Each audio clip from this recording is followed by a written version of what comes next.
রমজানে বেশি বেশি সদকা করবেন, বেশি বেশি সদকা।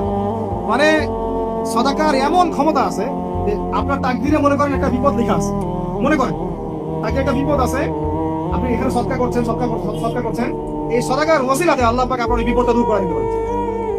একটা রোগ হয়েছে, বিপদে পড়ে গেছেন, এখন যদি গোপনে গোপনে সদকা করতে থাকেন এবং ওই ওসিলায় আল্লাহর কাছে দোয়া করেন যে আল্লাহ এই সদকার ওসিলায় আমার এই বিপদটা তুমি কাটাই দাও, আল্লাহ কাটাই দিবে। সদকার এমন ক্ষমতা আছে। হালুম খাঁচায় বন্দি।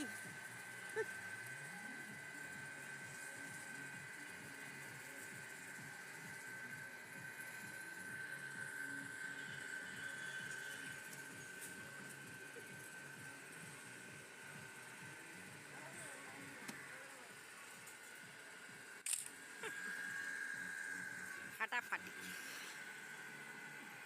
টাকা টাকা বিলু।